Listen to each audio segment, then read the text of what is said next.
Apa itu laporan posisi keuangan? Yang pertama, laporan yang menunjuk posisi keuangan perusahaan pada suatu tanggal tertentu. Yang kedua, menyajikan informasi tentang aset, liabilitas, dan ekuitas. Yang ketiga, neraca atau balance sheet. Ada beberapa elemen penting dalam sebuah laporan keuangan. Yang pertama itu aset, yang kedua kewajiban, yang ketiga ekuitas, dan yang keempat itu pendapatan, yang kelima itu biaya, dan yang keenam itu arus kas. Nah, ke aset ini itu informasi tentang aset perusahaan itu seperti uang tunai, piutang, persediaan, dan aset tetap itu misalnya seperti properti, pabrik, atau peralatan disajikan dalam laporan keuangan. Ini membantu para pemangku kepentingan atau pemilik perusahaan itu mengetahui nilai likuiditas perusahaan itu seperti apa, nilai perusahaannya itu seperti apa. Itu gunanya aset dalam laporan keuangan. Yang kedua itu kewajiban. Dalam laporan keuangan juga mencakup informasi tentang kewajiban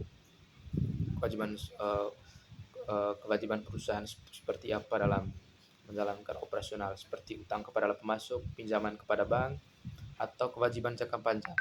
Hal ini memberikan gambaran tentang tingkat utang dan tanggung jawab finansial sebuah perusahaan itu. Perusahaan juga harus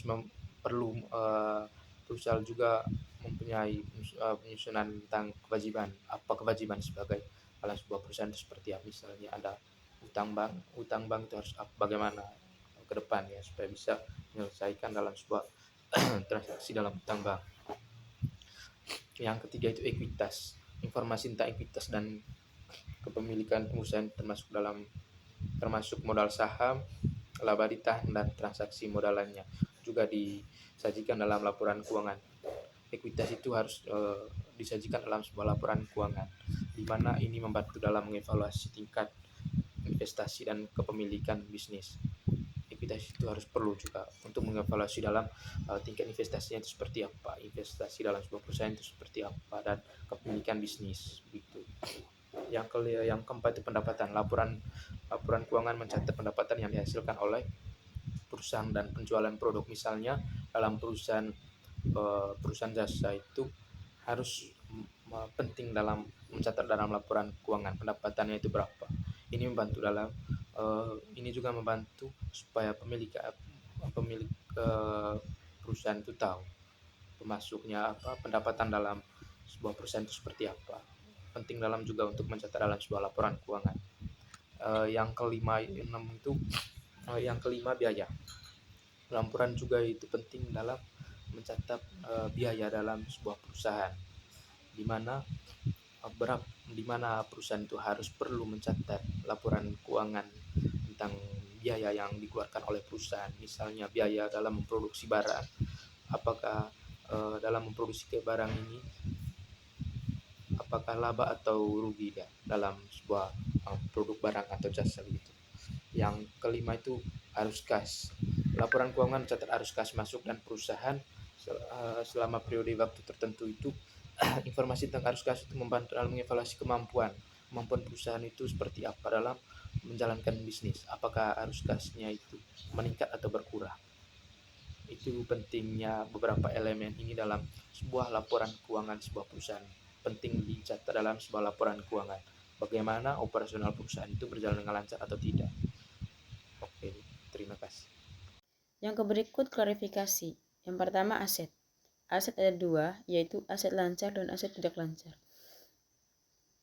Aset lancar yaitu kas dan setara kas, piutang usaha, persediaan, dan aset lainnya. Sedangkan aset tidak lancar yaitu aset tetap atau tanah, bangunan, dan kendaraan, investasi jangka panjang, aset tak terwujud atau hak paten. Yang kedua, liabilitas. Liabilitas ada dua, yaitu liabilitas jangka pendek dan liabilitas jangka panjang. Liabilitas jangka pendek adalah utang usaha, beban akrual, pinjaman jangka pendek. Sedangkan liabilitas jangka panjang yaitu pinjaman jangka panjang, utang obligasi, liabilitas imbalan kerja. Yang ketiga, ekuitas. Yang pertama, modal disetor atau modal saham. Yang kedua, saldo laba atau laba ditahan. Dan yang ketiga, komponen ekuitas lainnya atau selisih penilaian kembali. Baik, saya akan menjelaskan format laporan posisi keuangan dan cara membuatnya bagaimana. Nah, ini contoh dari format laporan posisi keuangan. Nah, ada beberapa cara untuk membuat sebuah format laporan posisi keuangan dalam sebuah perusahaan. Yang pertama itu melakukan identifikasi dan analisis transaksi keuangan perusahaan. Sebelum kita membuat laporan posisi keuangan, kita harus melakukan identifikasi dulu dan analisis transaksi sebuah perusahaan. Yang kedua itu mencatat dan mengidentifikasikan jurnal transaksi keuangan perusahaan itu seperti apa. Sebelum kita membuat format laporan posisi keuangan itu, kita harus mencatat dulu dan mengklarifikasikan jurnal-jurnal transaksi keuangan perusahaan. Yang ketiga itu posting hasil pencatatan jurnal ke buku besar. Nah, ketika kita sudah mencatat semua jurnal-jurnal apa yang ada dalam sebuah perusahaan, dalam transaksi dalam perusahaan, kita harus posting ke dalam buku besar. Nah, yang keempat itu menyiapkan neraca saldo berdasarkan informasi dalam buku besar. Nah, neraca saldo itu berdasarkan informasi dari buku besar. Yang kelima itu menyusun kertas kerja kolom berdasarkan buku besar. Nah, kertas kerja kolom ini itu kita membuat itu berdasarkan hasil dari buku besar. Yang terakhir itu membuat laporan posisi keuangan berdasarkan kertas kerja kolom. Membuat laporan posisi keuangan ini berdasarkan semua kertas kerja kolom yang sudah kita catat dari melakukan identifikasi, mencatat, proses pencatatannya itu seperti apa. Nah, ketika semuanya sudah terjadi, baru kita membuat sebuah laporan posisi keuangan. Dan ada beberapa komponen-komponen dalam membuat sebuah format laporan posisi keuangan. Yang pertama itu saya akan menjelaskan komponen termasuk aset lancar. Yang pertama itu kas, persediaan, piutang, dan PPN. Komponen yang kedua termasuk dalam aset tidak lancar. Yang pertama itu investasi, aset tetap, dan beban yang ditangguhkan. Yang ketiga itu komponen yang termasuk dalam likuiditas jangka pendek. Yang pertama, utang bank jangka pendek, utang pajak, beban akrual, beban pembiayaan konsumen, dengan utang obligasi. Komponen yang termasuk dalam likuiditas jangka panjang yaitu utang jangka panjang, utang sewa pembiayaan, penghasilan ditangguhkan. Komponen yang termasuk dalam ekuitas modal saham dan tambahan modal yang disetor. Laporan posisi keuangan itu atau statement of financial position perusahaan menggunakan persamaan akuntansi yang kita ketahui adalah aktiva atau aset sama dengan kewajiban atau liabilitas tambah dengan modal atau ekuitas. Nah, cara menyusun laporan keuangan itu seperti begini. Baik, yang berikut pengungkapan. Pengungkapan dilakukan untuk memberikan informasi tambahan yang tidak bisa ditampilkan langsung di laporan keuangan. Biasanya terdapat di catatan atas laporan keuangan.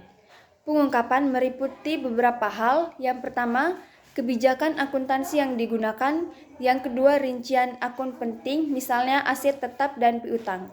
Yang ketiga, komitmen. Yang keempat, instrumen keuangan dan risiko. Yang kelima, peristiwa setelah tanggal pelaporan. Dan yang terakhir, pihak-pihak berrelasi.